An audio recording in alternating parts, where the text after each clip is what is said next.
yo venía a Barcelona y dentro de este Invertir para Ganar digo, oye, tengo que hablar de este tema. Tú tienes este vídeo, pero ¿en qué te basas para hacer esta afirmación? En este vídeo en concreto hablábamos de cuáles son los motivos por los cuales, digamos, vamos posiblemente, muy posiblemente, a ver un colapso económico o una quiebra, ¿no?, a la que se está dirigiendo España. Y en ese sentido lo dividíamos en tres pilares fundamentales, que era pues, un sistema de pensiones quebrado, una inflación totalmente disparada y después unos niveles récord de deuda, ¿no? Entonces, estos eran los tres pilares fundamentales que se explican en el vídeo. Ajá. Y yo creo que justificadamente y con muchas fuentes, pues al final la matemática no engaña. Vamos a hablar del primero de esos pilares, las pensiones. Uh-huh.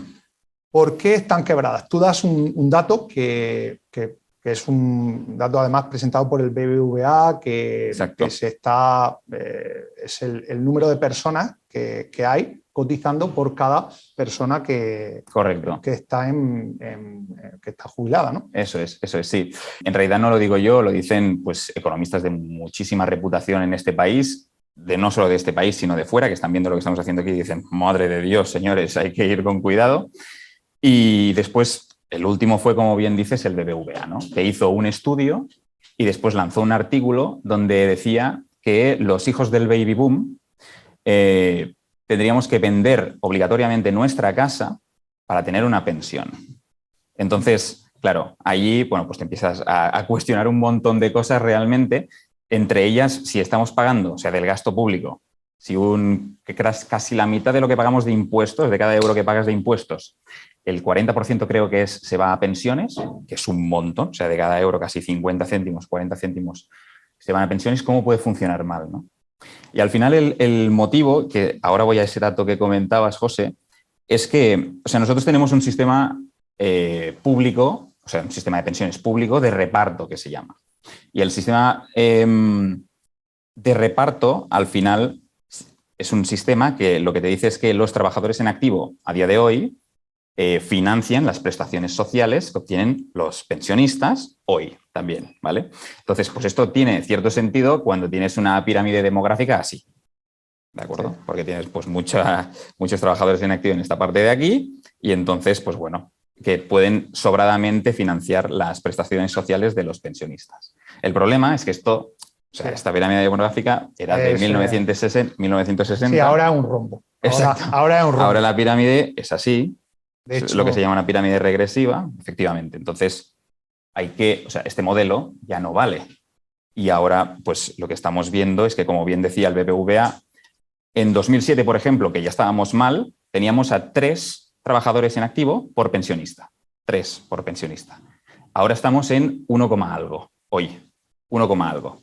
Los expertos dicen que cuando ya bajas de 2, este sistema se vuelve completamente insostenible, ¿no? O sea, ya es insostenible cuando ves la tendencia, pero cuando excedes de 2, oficialmente no funciona, ¿no? Vale. Entonces, pues bueno, esto va a tener una serie de repercusiones. Esto, unido a la inflación, yo creo que lo que hace es que nos acaba de convertir a todos necesariamente en inversores. Uh-huh. Yo creo, y estoy insistiendo tanto durante mucho tiempo, en que realmente independientemente de la pensión que a cada uno le toque, tenemos que buscarnos nosotros mismos, que es lo que depende de nosotros, esa fuente de ingresos o asegurarnos esa seguridad. No obstante, mi percepción, por otros momentos complejos que hemos pasado, es optimista, ¿no? Yo confío en nosotros como sociedad, como país, y creo que superaremos esto. No sé, ¿tú cómo lo ves? Si crees que a esto se le puede dar la vuelta o... Sí, no, a ver, bueno, por supuesto. Lo primero decir que claro, a pesar del pesimismo que se respira en una miniatura y un título... Hay datos que tú expones ahí que son como para decir, oye, señores, claro, esto es serio. O sea, esto al menos es para verlo, analizarlo y valorarlo. O sea, el objetivo mío no es meter miedo, sino despertar. Por favor, que cada uno sea responsable de su propio futuro y que tome acción, como muy bien decías, que se conviertan en inversores. Es decir, que empieces a pensar que la pensión que vas a tener cuando te jubiles, si es que hay pensión, que seguramente habrá pensión, pero será... Sí, no, yo ya te digo que habrá pensión, pero habrá alguna maniobra a lo largo del tiempo que se vinculará del IPC y entonces pues será como, ¿sabes? Como una señal para, ¿sabes? Para chucherías, aquello será, pues bueno, algo que tiene ahí, será algo así, ¿eh? Efectivamente, sí, sí. O esto, o que van a retrasar pues la edad de jubilación hasta los 72. Y luego otra más. Claro, y seguramente hay mucha gente que ahora me está diciendo, Uri, eres un pesimista, esto se acabará solventando y tal. Cuando llegue a los 65, 66 años y empiecen a decir, saldrán los titulares, la edad de jubilación se retrasa hasta los 74. Me estoy inventando, estoy exagerando. Pero, y además la pensión será, pues se reducirá en tanto por ciento. O sea, que diga, y se manifestarán, que tienen todo el derecho del mundo, por supuesto, pero ya lo sabías. O sea, es súper importante pues eso, que se tome acción, que al final no es complicado. O sea, cada uno tiene que ser responsable de su propio futuro, y ya sea a través de la inversión periódica en lo más sencillo del mundo, que pueden ser pues, renta variable, fondos indexados o lo que sea, que es una forma muy diversificada, sólida, robusta, regulada de invertir. Puede ser el mercado inmobiliario perfectamente, ¿no? Cualquiera de esos activos que a lo largo del tiempo pues te permitan poder beneficiarte del interés compuesto y que al cabo de 25, 30, 40 años se te haya multiplicado tu capital, tu patrimonio por X y no tengas que estar preocupado por si un tercero te va a dar más o menos pensión, ¿no? Sino que tú mismo te lo hayas trabajado durante el tiempo. Y esto haciendo pues, cálculos muy rápidos, con 200 euros al mes, durante 30, 40 años llegas al 1.000.000 de euros. Con un interés, anual entre el 9 y el 10%, que estaríamos en la media del S&P 500, por ejemplo, en Estados Unidos, ¿no? Vale. ¿Cuál es tu perspectiva con respecto al mercado? Vale. O sea, el horizonte de sucesos, ¿no? Sería lo siguiente, es decir, dada esa impresión sin precedentes que hemos tenido de dólares, no solo de dólares, el Banco Central Europeo ha hecho lo mismo pues, en Europa, ¿no? Con el euro. Entonces, pues tenemos una inflación totalmente disparada, desmedida y que parece no aflojar, ¿no? Entonces, hay que aplicar pues políticas monetarias no expansivas, que fue lo que se hizo para la pandemia, para tratar de que no hubiese, bueno, para incentivar una recuperación inmediata, ¿no? Entonces, lo que ocurrió, y estos son datos que son alarmantes, fue que, por ejemplo, en abril del 2020, que fue la pandemia, desde abril del 2020 hasta hoy, o digamos hace 3-4 meses, por ejemplo, en Estados Unidos, y esto ha ocurrido un poco más soft en Europa, pero las compraventas y los precios, en este caso el dato son precios, los precios en Estados Unidos de la vivienda subió un 30%, ¿vale? Un 30% en año y medio, ¿vale? O sea, esto es una auténtica barbaridad. ¿Qué ha ocurrido con esto? Pues habremos visto que ya en junio, creo que eran datos de junio, bueno, los precios estaban súper arriba y lo que ocurrió es que las compraventas empezaron a bajar en picado, ¿de acuerdo? Cuando bajan las compraventas, lógicamente, cuando no hay demanda y hay mucha oferta, pues los precios bajan, ¿no? Esto es de primera economía. ¿Qué ocurre? Pues que al final, con tanta inflación, lo que hacen los bancos centrales es, tenemos que frenar esto, porque solo tienen este trabajo, la estabilidad del dólar, en el caso de la Reserva Federal, y el Banco Central Europeo, en el caso del euro, ¿no? Hay que frenar esto, tenemos que controlar la inflación. ¿Qué hacemos? Subimos los tipos de interés, que estaban a cero para incentivar otra vez la economía durante la pandemia, pero nos pasamos 3 pueblos y eso subió para arriba, ¿no? Esa subida de los tipos de interés es lo que afecta directamente al mercado inmobiliario. Aquí es donde realmente existe la A, porque los tipos de interés son el precio del dinero, ¿de acuerdo? Entonces, cuando suben los tipos de interés, por hacer la historia corta, lo que acaba ocurriendo, porque es el precio al final, entre el que los bancos, o sea, el Banco Central, digamos, permite que los otros bancos presten dinero a X, o sea, tienen que, digamos, cumplir con esos tipos de interés que está marcando el Banco Central, ¿no? Entonces, lo que ocurre en ese sentido es que al final hace cascada hacia abajo y los tipos, o sea, de interés, los intereses de las hipotecas que tú estás intentando acceder, suben, y lo hemos visto en los últimos meses. Ya no veíamos tipos fijos al 1% o al 0,8 o tipos variables del 0,8 más Euribor y no sé qué, sino que ya empezamos a ver 2,2, 2,3, 3%, y esto seguirá subiendo. En Estados Unidos ha subido muchísimo más rápido porque han tenido subidas de los tipos de 3 escalones, que han sido las subidas más bestias que han habido en los últimos 40 años, y aquí va a pasar exactamente lo mismo. Lo que pasa es que aquí el Banco Central Europeo, pues nadie sabe lo que está haciendo exactamente y todavía no les están subiendo. Bueno, se dice que ahora en julio va a haber una subida de 25 puntos básicos, que es nada. Teniendo una inflación del 10% no estás haciendo absolutamente nada. Con lo que significa que tendrás que seguir subiendo esos tipos sí o sí, si quieres que el euro sea algo. ¿Vale? Sí, no, está claro que en lo último nada, el dólar se está comiendo al euro, es decir, hay ya paridad y es precisamente por ese motivo. Vale, es importante entender las cuestiones macro porque es de lo que depende todo y lo que sostiene todo. Ahora, la cuestión es, nosotros como ahorradores, inversores, llega un momento en el que, claro, los medios de comunicación ya están enchufando ¿sabes? Ya están dándole. Sí. Y pronto será monotema. Yo creo que en septiembre será ya... En septiembre viene lo bueno en España. Viene el machaque. Vale. Sí. La cuestión es, oye, ¿todo esto va a hacer que bajen los precios? Ahí es donde vamos, ¿no? Correcto. La respuesta es que teóricamente sí.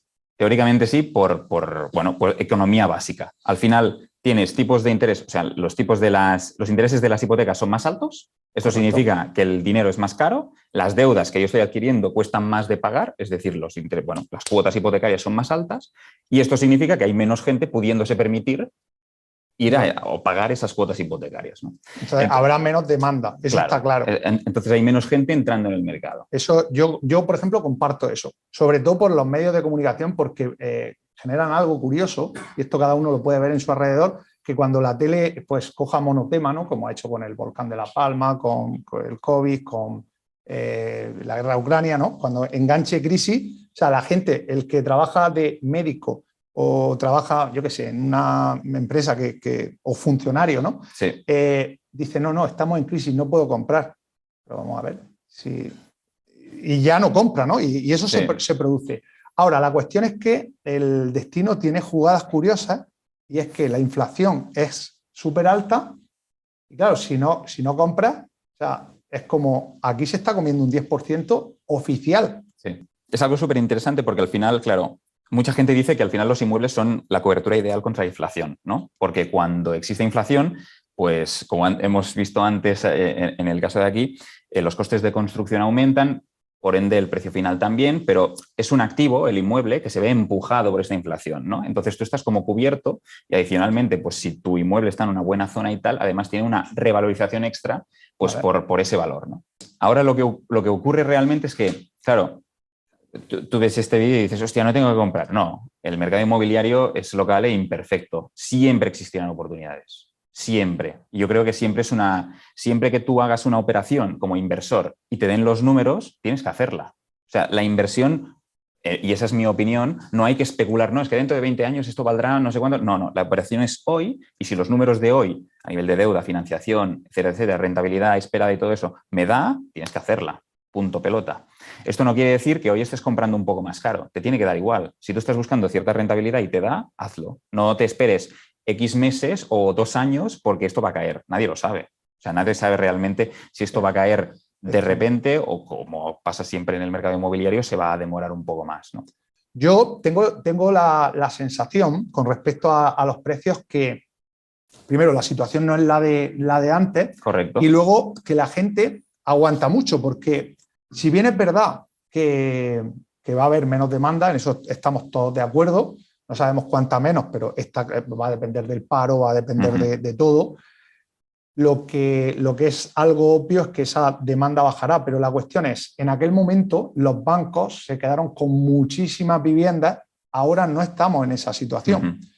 Tenemos que saber también que en el 8 y en el 9, cuando alguien no puede pagar, automáticamente lo ideal sería reunirse los que tienen el problema, el banco, la familia, claro, y tomar una decisión. Aquí te cuento lo que pasa. Se reúne el banco y le dice, no, esto no pasa nada, pata para adelante. Es un periodo de carencia y te meto 3 años pagando solo intereses o no sé qué y vas haciendo la pelota más grande cuando a lo mejor esa persona no puede pagar. Es decir, que todo se va retrasando y claro, se va alargando. Por eso yo no veo factores en el cortísimo plazo de que se vaya a producir una caída de precios porque a una reducción de demanda que se tendría que producir tendría que haber un mucha oferta.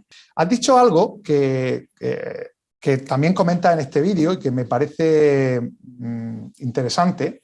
Hace un análisis, tú inviertes en criptomonedas, sí, y habla aquí de Bitcoin. Él aquí habla de que, bueno, que el Bitcoin, las criptomonedas, pues se han venido abajo, explica los motivos, además, pues como suele hacerlo de manera sencilla, se entiende, y dice, oye, los fundamentos del proyecto de Bitcoin no se han visto alterados. La tesis de Bitcoin sigue siendo intacta, por tanto, yo voy a seguir comprando Bitcoin porque mi estrategia es a largo plazo y voy a seguir. Entonces, yo escuché eso en este vídeo y me pareció muy interesante porque digo, oye, has esgrimido, has entendido los motivos por los que está bajando y a partir de ahí has construido tu opinión, que es la tuya, en base a eso tu estrategia y luego a partir de ahí, pues que cada uno haga lo que sea, ¿no? A mí me gustó mucho ese planteamiento porque de hecho yo hago el mismo aquí. Yo no sé si va a bajar la vivienda o no. Lo que estoy preocupado, o más bien ocupado, es en saber cuándo lo va a hacer. Es en qué momento se va a producir. Y la idea es aprovechar eso. Para mí los fundamentos de la vivienda siguen manteniéndose en pie. Lo que está claro es que en esta crisis, sea como sea, vamos a seguir habitando en viviendas. Total. A no ser que Jeff Bezos saque algo así, que algo raro, pero vamos a seguir habitando en viviendas y a diferencia de otras familias de inversión, esta tiene las rentas. Claro, es curioso, ¿no? Dice, oye, no voy a comprar vivienda ahora porque he escuchado en el telediario que van a bajar, sí, que es posible. Claro, tu dinero, tienes el dinero ahí en el banco y te está perdiendo un X, un 10, sí, ¿vale? O estás dejando de coger una hipoteca que está carísima al 3%, cuando la inflación es el 10%, ¿no? Sí.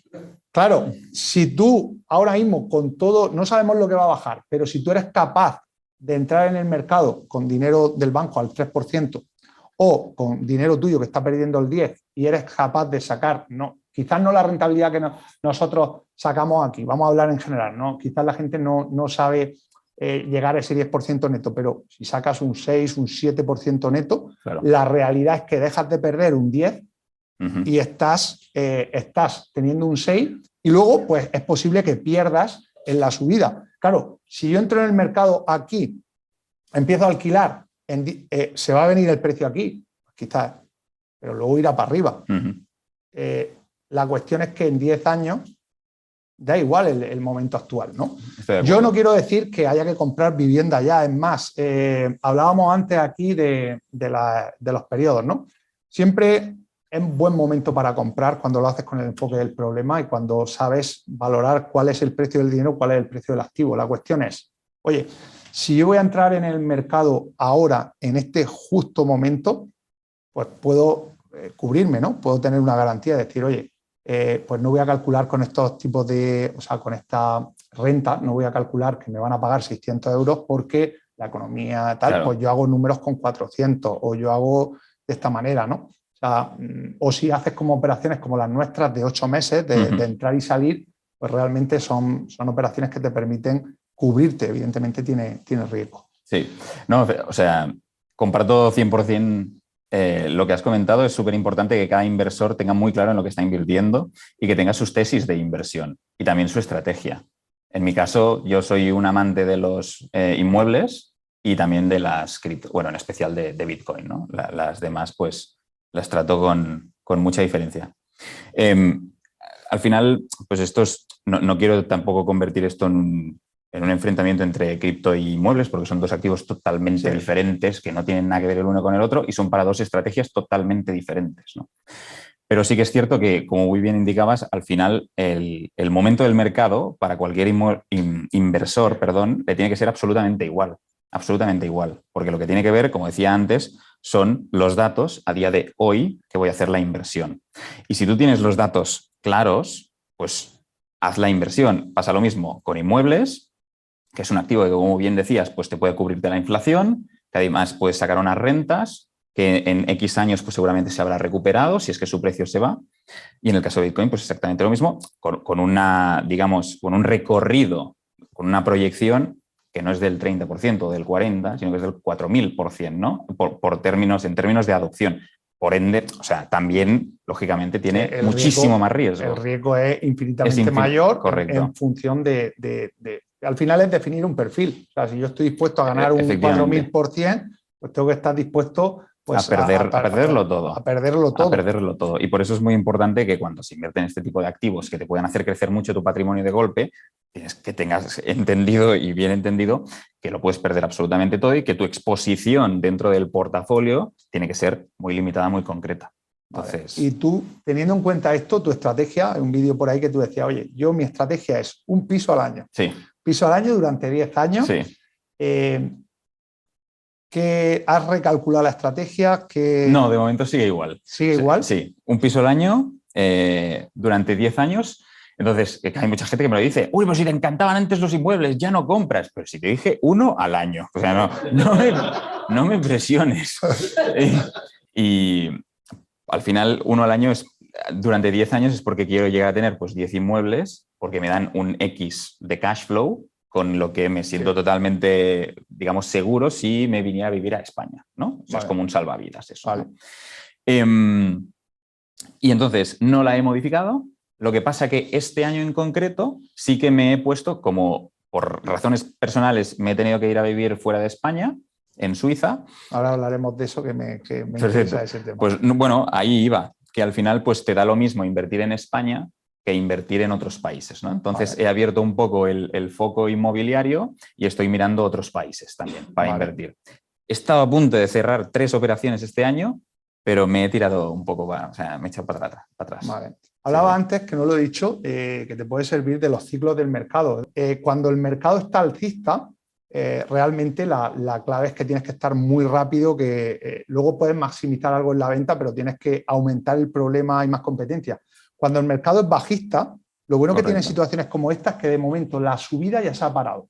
Los medios, todo este tipo de cuestiones se han encargado de que la gente ya no esté al alza. Ya no es, oye, pues ha subido todo, voy a subirle al piso 15.000 euros. Eso ha desaparecido. Y luego tienen más tiempo porque hay menos jugadores en el mercado, ¿no? Puedes plantear, digamos, esas ofertas. Así que estás abriendo el área, pero sigues con tu estrategia de... Sí, de uno al año. Sí, para que la gente lo entienda, cuando tú inviertes desde fuera de España, o sea, en inmuebles en España, ahí tienes como 3 retos, ¿no?, que tienes que solventar. Uno es, digamos, ¿cómo decirlo?, operativo, búsqueda de inmueble, cómo busco, cómo lo cierro, cómo lo hago a distancia, ¿no? El segundo es financiero, cómo me financio como siendo no residente. Vale. Y el tercero es fiscal, que pesa mucho. Vale. Claro, tú estás en Suiza y claro, ahí la fiscalidad es... Sí, la carga es mucho más ligera. Vale. Sí. Aquí, de todas formas, cuando tú ahora eres residente fiscal en Suiza, por tanto, cuando tú inviertes aquí eres como cuando invierte un europeo. Correcto. Vale. La fiscalidad me gustaría que hablásemos porque dentro de la comunidad hay también personas en tu situación que han tenido que salir fuera. Compadezco, amigos. La tributación, si tú compras, siendo residente fiscal ahí en Suiza, tú ahora mismo compras una vivienda aquí en Barcelona, la vendes, ¿cuál es la tributación que tienes por ese beneficio? O sea, aquí hay que entender que, fuera de España eres considerado un no residente, ¿vale? Entonces, hay 2 tipos de no residente. No residente comunitario, que significa que formas parte del espacio económico europeo, que el espacio económico europeo es todo menos Suiza, ¿vale? Y qué suerte. Sí. Y un extracomunitario que sería, pues... Sí, tú estarías en el grupo, por ejemplo, de los latinoamericanos, por ejemplo. Correcto, gente de Chile, de Argentina, de no sé qué, que hagan inversiones en España, pues es lo mismo, ya seas en Suiza o Andorra o lo que sea. Entonces, tú cuando tienes que, digamos, realizar... Claro, esto en este caso, España es muy particular, ¿vale? España quiere que si los inmuebles están en España, siempre que se tribute en España, por supuesto. Entonces tienes que mirar que tu país, en el que resides fiscalmente, tenga un convenio de no doble imposición para que no te carguen en los 2 países, ¿de acuerdo? Vale. Entonces, cuando realizas, por ejemplo, una venta, pues la tributación, o sea, tienes que rellenar pues, los formularios en los modelos concretos, que yo personalmente no los he hecho porque me dedico a alquilar, o sea, compra y alquiler, pero serían los modelos correspondientes. pero no como si fueses residente fiscal en España, sino desde fuera. Pero bueno, que suele ser el tipo de tributación, y si no estoy mal entendido, es muy parecido, ¿de acuerdo?, al que tendrías siendo residente español, ¿vale? Sí, que va como si es siendo español, persona física, va del 19 al 23, correcto, y luego hay un tramo por encima, tendría ese tramo, ¿verdad? Eso es. El tema es que, por ejemplo, cuando estás comprando y alquilando, y aquí es donde entra en juego todo eso, es que, por ejemplo, si tú vivieras en Alemania y eres no residente comunitario, tributa siempre al 19%, siempre, es un tipo fijo al 19%, y te puedes deducir los gastos, ¿vale? Comunidad, seguros y toda la pesca. Que no está mal. Es un 19. Yo conocía el de los, porque lo estuve viendo con algunos compañeros del programa que están en tu misma situación. Están dentro del programa por saber cómo realizar, cómo hacerlo, y por estar en contacto, conocer personas en las que se puedan apoyar para la gestión, para la búsqueda de oportunidades, para suplir esa pata, ¿no? Y a nivel fiscal estaban muy asustados, como siempre que no conoce algo, pero claro, cuando lo miramos, hice un directo hace poco con un asesor fiscal, le pregunté, me dice, oye, es un 19, fijo. Digo, pero si tenéis mejor tributación que en España. O sea, es que si vives residente fiscal, Unión Europea, Francia, Alemania, Bélgica, Unión Europea. Exacto. Y si eres no residente, entonces esto es el desastre absoluto, porque aquí te cascan, disculpad el coloquialismo, un 24%, es decir, un cuarto de los ingresos, y no te puedes deducir absolutamente nada. Con lo cual, un cuarto de lo que ingresas se va. Claro. Eso hace que si estás apalancado, por ejemplo, en una hipoteca, pues el cash flow al final que te queda de ese alquiler es muy pequeño, muy pequeño.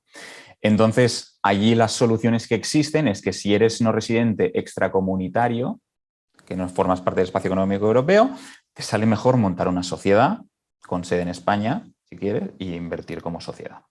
Claro, a partir de ahí tributa la sociedad, el dinero está en España. Correcto. Y no tienes, claro, siempre que no repartas dividendos. Correcto. Claro, que ahí sería, un tratamiento diferente. Ahí ya otra ley. O sea que bueno, esto cada uno pues tiene que profundizar, nosotros profundizaremos, pero en resumen es que la tributación, si tú eres residente europeo, sería, digamos, benévola. Estás bien. Está bien. Sí. Si eres de fuera, pues la cosa se complica. Correcto. Habría que ir a... Sí, perdona, no he comentado que, lógicamente, todos los que no son residentes en España no tienen derecho a ningún tipo de deducción en el IRPF, por supuesto. Sí, ahí es donde se complica, porque claro, la deducción del 60% es muy, muy golosa. Sí. Claro, porque tributan al 19%, pero no tienen el 60%. Correcto. Vale, ahí también dependería de lo que ganases, porque claro, la renta en España, si tienes el 60% de deducción, pero claro, va a la base imponible donde tienes tus ingresos profesionales, con lo que si eres un profesional que tienes bastante ingresos, el tramo te puede subir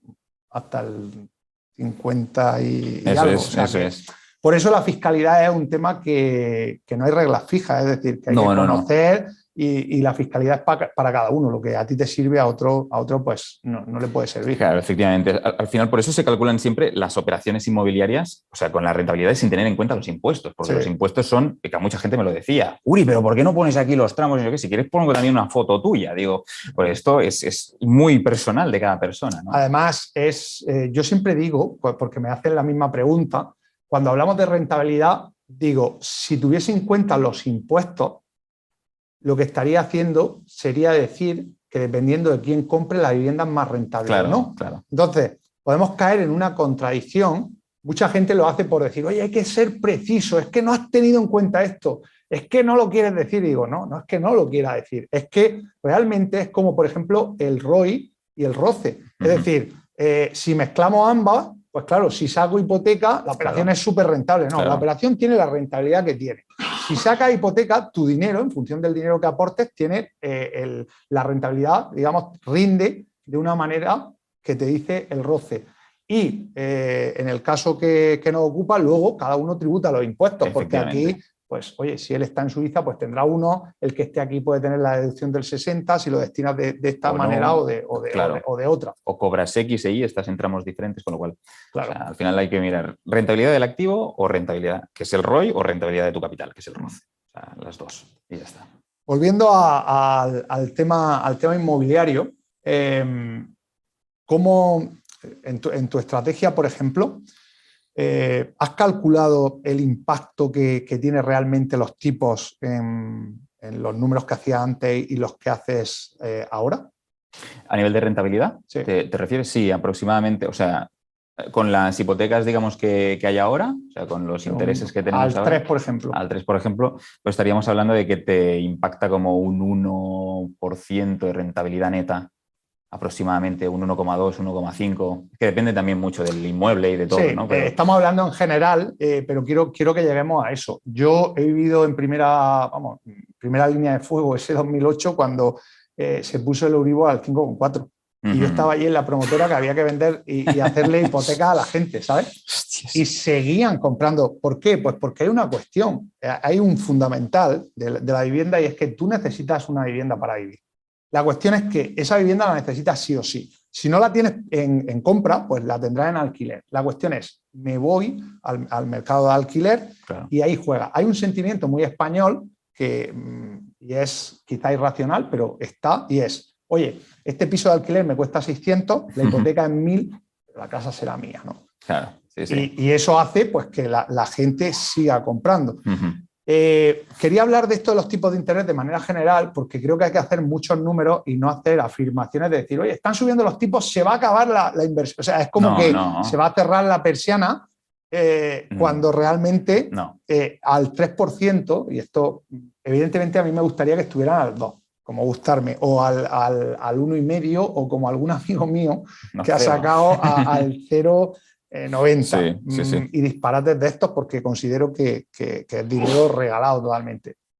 Ahora, el 3% sí, sigue siendo un tipo de interés razonable, pues, y sobre todo vamos a un punto, ¿no? Que tú lo has apuntado antes. ¿Salen los números o no salen? Claro. Porque claro, si ese punto de rentabilidad que me falta, yo le digo al propietario, oye, que la casa no te la compro en 100, te la compro en 97, pues a lo mejor sigue manteniéndose la rentabilidad, la ecuación sigue funcionando, ¿no? Y puedes tener la rentabilidad que querías y bueno. Aquí al final el problema entre comillas, o la ventaja que tenemos es que estamos muy mal acostumbrados. O sea, estos tipos de interés tú miras en otros países y claro, alucinan. O sea, la gente, yo que sé, en México, ¿no? Pues un interés de una hipoteca puede estar al 8%, al 10%, al 13% he visto. Entonces, claro, la gente allí cuando ve los vídeos, que me lo han dicho mucha gente, en plan, ¿cómo? ¿Al 1%? Está asustado al 3%, dame todas las que... Claro, y aquí vemos al 3% y decimos, ya, hostia, esto está muy así. Pues mucha perspectiva, lo que decías tú. Hacer los números sí o sí y que te dé. Y si no te da con un 3, pues entonces no la hagas y punto. Sí, en estos momentos como este son momentos en los que yo bueno, me voy a mojar también, evidentemente, como tú. O sea, yo no digo, oye, compremos o no compremos, lo que digo es, estate muy atento a cómo está afectando la economía a tu mercado, porque no funciona igual. Estate muy atento a esas variables y bueno, y a partir de ahí ten tus números, ten tu estrategia y si entra una operación que tiene sentido, oye, adelante. No es una cuestión tanto de ver cuándo va a bajar, porque esto en las criptos, por ejemplo, se entiende mucho, ¿no? Los que compráis cripto no esperáis porque sabéis que es imposible esperarse a comprar abajo del todo. Lo que vais haciendo es, vais entrando. Pues aquí al final, si tus números encajan, oye, adelante. 100%. En este caso de este vídeo quiero decir un último matiz, es que aparte de la falta de demanda que existirá por el tema de que esto es una realidad, ¿no? Que se puede prever fácilmente, la oferta sigue siendo la misma, con lo cual, a ver, los precios no tenderán a bajar ni mucho menos de golpe, ¿no? Que puede existir una lateralidad. Lo que sí que puede influir mucho en esa oferta es la recesión económica. Es decir, si viene recesión económica, si llevamos pues, 2 periodos seguidos con el PIB en decrecimiento, etcétera, etcétera, sí que puede hacer que existan, por falta de liquidez, por falta de lo que sea, ventas, ¿no? Entonces, bueno, ventas, que se quiera vender, es decir, que aumente la oferta. Entonces, si llegamos a ese punto, sí que podría ocurrir que mucha oferta, poca demanda, los precios bajen más aceleradamente, ¿no? Correcto. Oye, llega un momento que es que no tengo intención ni siquiera de adivinarlo. Lo que quiero es saber cuándo se va a producir para poder adaptar mi estrategia y entrar si me interesa o salir. Yo dentro de la comunidad estamos viendo que estos momentos son buenísimos para salir. Ahora mismo el mercado está súper voraz. Claro. Fíjate, nosotros estamos hablando de esto y la gente está comprando casas todavía hoy con, no vamos a decir como si no hubiera un mañana porque ya se está empezando a notar, pero hay demanda, es decir, las cosas salen. El mercado está calentado. El mercado, las cosas salen. Ahora bien, la cuestión, y hay un detalle que estoy de acuerdo, ¿no? Si hay oferta en un momento determinado, pues caerá el precio y el que tenga que vender, venderá. Te voy a dar dos datos, uno a favor de esto y otro que puede contradecir. Uno, los concursos de acreedores ahora mismo no se podía presentar y ya hay noticias, si buscáis, que dicen que va a haber una ola y eso pues, al final son inmuebles en el mercado. Otra, que yo viví especialmente en el 13 y en el 14, hay mucha liquidez también esperando. Es decir, hay gente, de hecho, cuando tú estuviste en Murcia y vimos el edificio en el que vimos, yo ese lo compré justo en la pandemia. Ya sabes que claro. Yo, por ejemplo, estoy haciendo caja otra vez. Es decir, de hecho, esto en el primer vídeo que saqué de YouTube lo conté en pandemia. Digo, oye, yo estoy haciendo, porque veía cómo se estaba poniendo la cosa y, oye, hice liquidez y en cuanto surgió lo compré. ¿Por qué? Porque es una inversión a 10 años, los números son fantásticos y me metí. Claro. Ahora, la cuestión es que eso no sé hasta qué punto va a poder bajar. Claro, en ese momento, que es un muy buen punto, la tasa de ahorro es una métrica que estaba por las nubes durante la pandemia, o sea, la gente se quedó en casa, en cuarentena, y ahorró, y las tasas de ahorro llegaron a récords, pero se ha acabado. O sea, este mes anterior, por primera vez, creo que ha sido en 2 años y pico, 3, las tasas de ahorro están en negativo. Claro. Es decir, la gente no es que ya esté ahorrando, sino que la gente está viajando y gastando. De hecho, solo tienes que ir solo tienes que ir a una terraza a pedir. El sábado pide mesa en una terraza, en cualquier punto, a ver lo que pasa.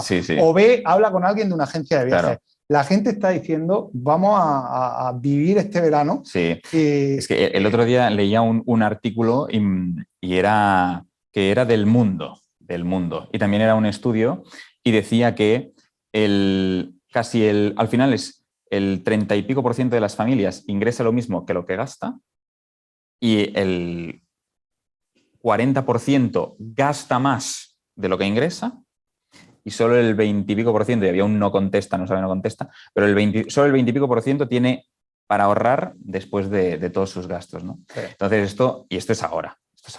Pero claro, es alarmante porque yo estoy de acuerdo contigo que al final, cuando hubo la pandemia, sí que teníamos los niveles de liquidez estaban por las nubes y había mucha gente, yo me incluyo, que invirtió en inmuebles, pero ahora yo creo que la situación es un poco diferente. Yo, por el mundo en el que estoy, yo no hablo tanto de las familias porque la familia, aunque tuviese ahorro, va a estar colapsada. Es decir, de hecho yo, cuando he hablado con amigos, ¿no?, que me dicen, es que estamos en crisis y tal, digo, pero vamos a ver, ¿qué crisis tienes tú? Es que hay un 20, en 2011, 12, es que hay un 20 y tantos % de paro ya, pero es que hay un 80, entre ellos tú, que estás trabajando, que sí que la situación no es bonita, no quiero, no quiero vender algo que no sea, ojo, simplemente, y yo digo que cada uno, mi intención es que cada uno saque sus propias conclusiones y saque su propia estrategia. Ahora, lo que no me gustaría, no quiero que nadie haga lo mismo que yo, quiero que entiendan lo que yo hago, lo que yo digo, pero lo que no quiero es que la gente haga lo del telediario, porque normalmente, hacerle caso al telediario es vender en el peor momento o comprar en el peor momento. Pues ya sabes, es así, ¿no? Entonces, oye, yo estoy hablando no de esta gente que está noqueada, ¿no? Porque por los medios, la situación, eso están esperando a que suba para comprar, eso siempre pasa. Yo estoy hablando de inversores, de pequeños inversores, que cada vez hay muchos más conscientes de todo esto, que dicen, oye, pues estaré loco, porque la gente, tu familia te dice, oye, lleva cuidado con eso, ¿dónde vais? ¿No? Tener dinero en el banco. Tú te dejas llevar por eso y ves y dices, ostras, pues si es que yo compro este piso, si es que me está dando un 8 y pico, si es que conozco a la gente que va a alquilar, es que estoy convencido. Lo único que digo es eso. ¿Que bajará? Pues va a depender de cómo de muchas cosas que no podemos adivinar y en resumen mi idea es, oye, vamos a aprovechar esto porque no sé si convendrás conmigo en que aquí va a haber una transferencia de riqueza como hay en todas las crisis. En cada crisis. Sí, y sí. aquí va a haber gente que va a ganar mucho dinero. O sea, 100%, 100%. Bueno, hay que aprovecharlo. O sea, las buenas noticias de todo esto es que es el mejor momento para invertir. Y esto se ha visto. O sea, ya sea en bolsa, sobre todo en bolsa, los datos son de bolsa, en cada recesión que ha habido, en cada una de las recesiones, hay una media de recuperación a 5 años del 200 y pico %. Esto significa que si inviertes en una recesión, en 5 años, en bolsa, estoy hablando, en inmuebles no, pero hay triplicas tu capital. Y hay gente que en el mercado inmobiliario, como nosotros, con las operaciones que has visto antes, en periodos como yo lo hice, en operaciones cortas, es decir, entra al mercado, evidentemente no con las viviendas que hay. Este tipo de periodos son periodos para comprar muy barato, pero comprar muy barato las viviendas con problemas. ¿Por qué? Porque si cae la demanda y la oferta se mantiene o incluso puede acumularse o aumentar, lo que está claro es que aquí debajo, dentro de la oferta, hay unas viviendas que tienen problemas, que están ocupadas, que hay que hacerle una reforma brutal, y ahí esas ya no las quiere nadie. Correcto. Porque cuando el mercado está al alza, el finalista, el que quiere la casa para él, dice, ostras, no encuentro nada, venga, pues me meto en el lío de reformar o tal. Pero ahora mismo, si tiene un montón de ofertas, claro, el que compre va a comprar esa, pues, la mejor de las que haya. Si tú eres capaz de entrar en el mercado y comprar una vivienda, claro, tienes que saber cómo hacerlo, esto necesita un proceso, ¿no? Va a haber muchas oportunidades. De hecho, yo lo he compartido. Las viviendas donde yo más dinero, más margen tuve, fueron las del 13, las del 14, las del 15. Claro. Porque no había nadie. O sea, oye, tenemos una vivienda ocupada. El dinero se gana al comprar. Tú decías, oye, mis números son estos, mi oferta por esto es esto. Oye, no lo sé. Y al poco pues te llamaban, oye, que sí, que te lo vendo. Si no tienes a nadie, te lo tienen que vender, ¿no? Efectivamente. Sí. No, lo que estábamos diciendo antes, que al final encontrar las mejores oportunidades, hacer los números y, por supuesto, si estás encontrando esas cosas que nadie quiere y con problemas, pues la rentabilidad puede ser muy grande.